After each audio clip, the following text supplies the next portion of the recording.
देखिए, जो झूठी सिंपैथी दे रहा है कि हाँ 6 महीने में आपको 100% रिजल्ट आ जाएगा, ये ऐसा कर देंगे वैसा कर देंगे, ऐसा नहीं होता है। दिन भर बैंड पहन के रखता था, बहुत ज़्यादा एक्सेस लेवल पे वर्कआउट रनिंग वगैरह करता था और बैंड उतारता ही नहीं था, सुबह से शाम तक। इवन सो भी बैंड पहन के जाता था। तो ज़रूरी नहीं है कि जिसका जेनेटिकली हो बॉल्डनेस उसी का है, ऐसा आज की डेट में तो ऐसा बिल्कुल ज़रूरी नहीं है। क्योंकि जैसे जैसे ग्राफ्स बढ़ेंगे वैसे वैसे खर्चा हमारा बढ़ेगा।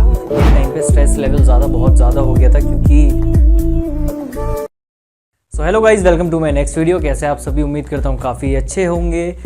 आज की वीडियो काफ़ी ज़्यादा खास होने वाली है क्योंकि आज मैं आप लोगों को अपना फाइनल रिज़ल्ट दिखाने वाला हूँ। 6 महीने के रिज़ल्ट आपने बहुत देखे होंगे, साल का रिज़ल्ट बहुत देखा होगा, लेकिन ये मेरा फाइनल रिज़ल्ट है और इसी को मुझे आगे मेंटेन करके चलना है। और एक और मैं बात बता दूँ, ये सब दिखाने के बाद मैं आप लोगों को बताने वाला हूँ कि खर्चा मेरा कितना आया हेयर ट्रांसप्लांट को लेके और अभी कितना खर्चा आता है डेली मेंटेनेंस में। तो देर ना करते हुए बढ़ते हैं वीडियो की तरफ। तो जो लोग मेरी पुरानी कंडीशन से बिल्कुल वाकिफ़ है उनको पता है मेरी कंडीशन कैसी थी, लेकिन जो नए व्यूअर्स हैं उनको मैं दिखाना चाहता हूँ कि मेरी कुछ इस तरीके की कंडीशन थी। लगभग 22-23 साल की उम्र में आप लोग देख सकते हैं क्लियरली कि हेयर लाइन काफ़ी ज़्यादा रिसीड हो चुकी थी। जेनेटिकली ऐसा कोई प्रॉब्लम था नहीं क्योंकि पापा के भी बाल थे और दादाजी के भी बाल काफ़ी अच्छे थे, तो जेनेटिकली कोई था नहीं, लेकिन बॉल्डनेस मेरा फिर भी आ गया था 21-22 साल की एज में ही, जिसके पीछे बहुत सारे रीजंस हो सकते हैं। कुछ मेरी गलतियां भी थी कि वेट लूज़ करने की वजह से मैंने न्यूट्रिशन वैल्यू, उस टाइम इतना नॉलेज था नहीं, तो न्यूट्रिशन वैल्यू एकदम ड्रॉप कर दी थी, खाना पीना एकदम छोड़ दिया था और वर्कआउट कर रहा था बहुत ज़्यादा। दिन भर बैंड पहन के रखता था, बहुत ज़्यादा एक्सेस लेवल पे वर्कआउट रनिंग वगैरह करता था और बैंड उतारता ही नहीं था, सुबह से शाम तक। इवन सो भी बैंड पहन के जाता था, हेड बैंड होता है जो हमारा। तो बहुत सारे कारण हो सकते हैं हेयर लॉस को लेके, लेकिन जेनेटिकली ऐसा कुछ था नहीं। तो ज़रूरी नहीं है कि जिसका जेनेटिकली हो बॉल्डनेस उसी का है, ऐसा आज की डेट में तो ऐसा बिल्कुल ज़रूरी नहीं है। आप लोग देख सकते हैं मेरी पुरानी कंडीशन कुछ इस तरीके की थी। ये सिर्फ 21-22 साल की एज में मैं था जब मेरी कंडीशन इतनी ख़राब हो चुकी थी। और इवन अगर मैं अभी तक ट्रांसप्लांट ना करवाता तो मे बी मुझे आज की डेट में, ऐसा मुझे लगता है, लगभग 2000 से 2200 ग्राफ लगते और मेरा खर्चा और बढ़ जाता, जैसा कि मुझे लगता है। क्योंकि जैसे जैसे ग्राफ्स बढ़ेंगे वैसे वैसे खर्चा हमारा बढ़ेगा। तो ये मेरी कुछ कंडीशन थी। फिर उसके बाद काफ़ी वरीड रहता था, टेंस हो गया था। एक टाइम पे स्ट्रेस लेवल बहुत ज़्यादा हो गया था क्योंकि आप लोगों को पता ही है कि कुछ इंसिडेंट हुए थे मेरे साथ, तो स्ट्रेस लेवल बहुत ज़्यादा हो गया था। देख सकते हैं मेरी कंडीशन कैसी हो गई थी। तो उसके बाद मेरे पास कोई ऑप्शन बचा नहीं था। मेडिकेशन वगैरह बहुत ज़्यादा ट्राई कर चुका था और किसी से कोई भी परिणाम नहीं निकल रहा था और हेयर लाइन रिसीड होती जा रही थी। बालों की जो क्वालिटी है वो भी अपने आप ऑटोमेटिकली घटती जाती है जब हमारी हेयर लाइन रिसीड होती है। बाल झड़ना नॉर्मल है तो झड़ते ही हैं, लेकिन बॉल्डनेस आना एक अलग चीज़ है। कुछ इस तरीके की कंडीशन थी। फिर मैंने डिसाइड किया कि मुझे अब ट्रांसप्लांट करवाना है। तो फाइनली मैंने अपना ट्रांसप्लांट करवाया और एक ऐसे क्लिनिक से कराया जो मुझे बहुत अफोर्डेबल प्राइस में एक अच्छा रिज़ल्ट और अच्छी सुविधाएँ दे रहा था। तो फाइनली मैंने डिसाइड किया कि मैं अपना ट्रांसप्लांट करवा लेता हूँ। आज जो मैं आप लोगों को अपना रिज़ल्ट दिखाने जा रहा हूँ, अभी की मेरी जो कंडीशन है, मेरे बाल जो हैं वो गीले हैं, काफ़ी स्वेटिंग काफ़ी ज़्यादा हुई। अभी खेल के आ रहा था तो बाल थोड़े गीले हो रहे हैं, तो उसी में आपको रिज़ल्ट दिखाने वाला हूँ कि क्या कंडीशन है। और ऐसी कोई प्रॉब्लम नहीं है। हेयर ट्रांसप्लांट के बाद आप लोग वर्कआउट कर सकते हैं आफ्टर सम टाइम। तो ये बिल्कुल एकदम मिथ है कि स्वेटिंग होगी तो रिज़ल्ट नहीं आएगा, ये वो। सो ये बेकार की बातें हैं, इस पर बिल्कुल ध्यान मत दीजिए। कुछ टाइम बाद डॉक्टर्स खुद ही बोल देते हैं कि अब आप अपना डेली शेड्यूल वर्कआउट स्टार्ट कर सकते हैं, ठीक है। अभी तो फ़िलहाल इंजरियों से जूझ रहा हूँ। एक दो इंजरी हो रखी है और उसके चक्कर में भी हॉस्पिटल के चक्कर लग रहे हैं, लेकिन फिर भी थोड़ा बहुत जितना मेरे से हो सकता है उतना वर्कआउट के टच में रहने की कोशिश करता हूँ। फिर मैंने फाइनली सोचा हेयर ट्रांसप्लांट करवाता हूँ। तो फाइनली मैंने बहुत सारे क्लिनिक विज़िट किए और जहाँ मुझे लगा कि हाँ, इस क्लिनिक ने काफ़ी पेशेंट्स को अच्छे रिज़ल्ट दिए हैं और बहुत अफोर्डेबल प्राइस पे, और पूरा स्टाफ बहुत अच्छा था, एक पॉजिटिव वाइब थी, एनवायरनमेंट बहुत अच्छा था। इवन 4-5 शायद डॉक्टर्स थे वहाँ पर। बहुत अच्छा क्लिनिक है, 4-5 डॉक्टर्स हैं वहाँ पर जिस क्लिनिक से मैंने ट्रांसप्लांट करवाया। दिल्ली के हेयर मिट क्लिनिक से मैंने ट्रांसप्लांट करवाया और बहुत ही अच्छा एनवायरनमेंट था। फाइनली मैं अपने ट्रांसप्लांट की तरफ बढ़ा क्योंकि बहुत सारे नुस्खे, देसी नुस्खे हो या इंग्लिश मेडिसिन हो, काफ़ी ज़्यादा ट्राई कर चुका था। तो फाइनली मैंने ट्रांसप्लांट कराया और आप लोग अब देख सकते हैं कुछ इस तरीके से मेरा हेयर ट्रांसप्लांट किया गया। इस तरीके से मुझे हेयर लाइन दी गई। मेरी ये नेचुरल हेयर लाइन मेरी इसी पोजीशन पे थी जहाँ आप लोग देख सकते हैं, और पुरानी जो मेरी हेयर लाइन थी और वहीं पर एग्जैक्ट हेयर लाइन मुझे दी गई। टेम्पल्स की मुझे रिक्वायरमेंट थी क्योंकि मुझे लग रहा था थोड़े बहुत मेरे टेम्पल्स भी गए हैं, तो टेम्पल क्रिएशन मैंने अपनी तरफ से डिमांड रखी कि मुझे टेम्पल्स की रिक्वायरमेंट थी। वैसे ना भी लगाता तो शायद इतना फ़र्क नहीं पड़ता, लेकिन टेम्पल्स मुझे चाहिए थे तो मैंने लगवाए। और जैसी कि मेरी डिमांड थी तो मेरी डिमांड पूरी तरीके से फुलफ़िल की गई और मेरे टेम्पल्स भी बनाए गए। और लगभग 1500 ग्राफ मुझे उस टाइम पे रिक्वायर्ड थे। 23-24 साल की उम्र में 1500 ग्राफ काफ़ी ज़्यादा होता है। इवन मैं देख रहा हूँ कि 22-22, 23-23 साल के लड़कों के 2-2, 2,500 हज़ार ग्राफ लग रहे हैं। तो आप लोग सोच सकते हैं कि किस लेवल से बॉल्डनेस जो है वो आता जा रहा है आज की डेट में। तो 1500 ग्राफ मेरे लगे और इस तरीके से मेरे आप लोग देख सकते हैं काफ़ी अच्छी डेंसिटी से मेरे ग्राफ्स प्लेस किए गए, बहुत अच्छी तरीके से मेरे ग्राफ्स प्लेस किए गए। और कोशिश ये की जाती है ग्राफ्स प्लेस करते हुए, देखिए जो नेचुरल है वो नेचुरल है, उसका कंपैरिजन हम किसी चीज़ से नहीं कर सकते, लेकिन एटलीस्ट डॉक्टर्स इस बात का ख्याल रखें उस क्लिनिक से आप ट्रांसप्लांट कराएं कि आपके जो एग्जिस्टिंग हेयर्स है उसका आपका जो रिजल्ट आने वाला रिजल्ट है वो बिल्कुल मैच होना चाहिए। फेक नहीं लगना चाहिए, आर्टिफिशियल नहीं लगना चाहिए कि आगे के बाल अलग ही चमक रहे हैं और पीछे के अलग ही दिख रहे हैं। एटलीस्ट मैच हो जाए कि देख के कोई बोल ना पाए कि आपने ट्रांसप्लांट करवाया है। तो इस तरीके से मेरा ट्रांसप्लांट किया गया। आप लोग देख सकते हैं कैसे कैसे मेरी आगे मंथ वाइज कंडीशन बढ़ती गई। आप लोग देख सकते हैं क्लियरली कि 1 महीने की कंडीशन मेरी कुछ इस तरीके की दिखाई पड़ती थी।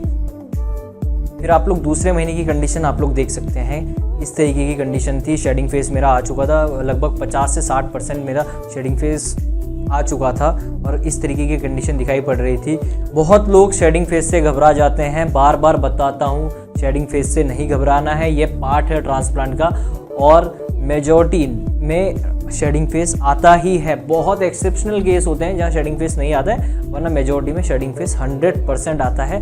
बिल्कुल भी नहीं घबराना है। और शेडिंग फेस आपका इवन बहुत जल्दी भी स्टार्ट हो सकता है और कईयों का बहुत लेट स्टार्ट होता है। कईयों का हेड वॉश के बाद से ही शेडिंग फेस स्टार्ट हो जाता है और कईयों का शेडिंग फेस जो है वो कम से कम 1-1.5 महीने के बाद स्टार्ट होता है, जैसे मनीष के केस में आप लोगों ने देखा। और बहुत लंबा चलता है कईयों का शेडिंग फेस, 3-3 महीने तक चल जाता है। तो वो थोड़ा घबरा जाते हैं कि रिजल्ट आएगा कि नहीं। लेकिन आप लोग देख सकते हैं कि मेरी कंडीशन कुछ इस तरीके से बढ़ी कि 2 महीने की कंडीशन ये थी, 3 महीने की, और 3 से 6 महीने की कंडीशन में जो एक चेंज था मेरा, वो एक ड्रास्टिक चेंज था। बहुत तगड़ा चेंज देखने के लिए मिला आप लोगों को भी और बहुत ही शानदार मेरा रिजल्ट उभर के आया।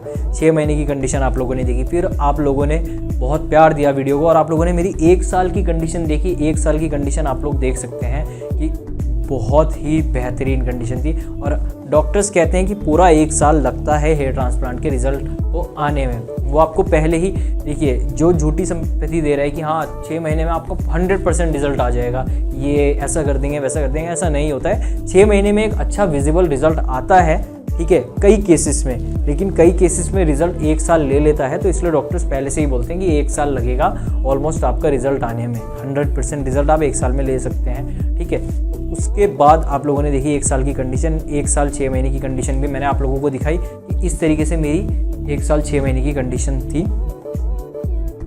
सो फाइनली अब आप लोग देख रहे हैं मेरी लगभग 2 साल की कंडीशन। 2 साल पूरे होने वाले हैं, 1 साल 9 महीने हो चुके हैं, 2 साल पूरे होने वाले हैं। ये मेरा फाइनल रिजल्ट है। आप लोग देख सकते हैं कि एज इट इज़ मेंटेन है, जैसे 1 साल का था, 1 साल 6 महीने का था, वैसे ही मेरा रिजल्ट अभी तक मेंटेन है। अभी मैं फ़िलहाल बाल बढ़ाने की सोच रहा हूँ दोबारा, क्योंकि मैंने बीच में कट किए थे आप लोगों के बोलने पे और मैंने फिर दोबारा वीडियो बनाई थी अपनी रिज़ल्ट की।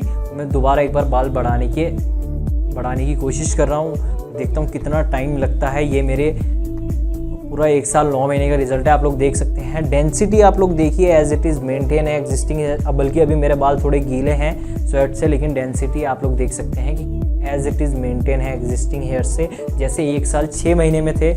और हेयर लाइन देखिए आप लोग एज इट इज़ है, जैसे आप लोग 1 साल की हेयर लाइन देख सकते हैं और 1 साल 6 महीने की अभी भी हेयर लाइन वैसी की वैसी है।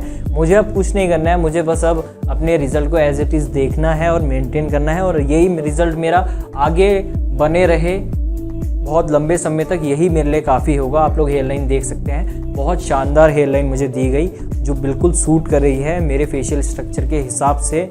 और क्राउन एरिया आप लोग मेरा देख सकते हैं एज इट इज़ मेंटेन है। मैंने बोला था अभी मुझे लगता नहीं है कि कई सालों तक मेरा क्राउन एरिया कहीं जाने वाला है, और बिल्कुल मुझे अभी भी वैसे ही लगता है, बिल्कुल हेल्दी है क्राउन एरिया मेरा, जैसे कि पहले था, हेयर ट्रांसप्लांट से पहले था और हेयर ट्रांसप्लांट के बाद जैसे था वैसे ही मेरा एज इट इज़ मेंटेन है क्राउन एरिया। और आप लोग ये भी देख सकते हैं कि फ्रंटल हेयर लाइन वहीं के वहीं है, बिल्कुल भी रिसीड नहीं हुई है और डेंसिटी भी वैसी है। टेम्पल्स देखिए आप लोग, टेम्पल्स भी मेरे वैसी है, वैसे के वैसे ही टेम्पल्स हैं मेरे अभी, जैसे स्टार्टिंग में थे या जैसे 1 साल के रिज़ल्ट में थे, 1.5 साल के रिज़ल्ट में आप लोगों ने देखा, तो टेम्पल्स भी मेरे वैसी के वैसी है।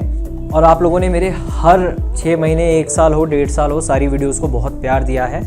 सो ये देखा आप लोगों ने मेरा 1 साल 9 महीने का रिज़ल्ट, लगभग 2 साल पूरे हो चुके हैं, आप 2 साल कंसिडर कर सकते हैं। और ये मेरा फाइनल रिज़ल्ट है। अब मुझे इसी को आगे मेंटेन करके चलना है और आप लोग किस तरीके से रिज़ल्ट मेंटेन कर सकते हैं जो केयर करना चाहते हैं, उसके लिए भी मैं वीडियो बनाऊंगा।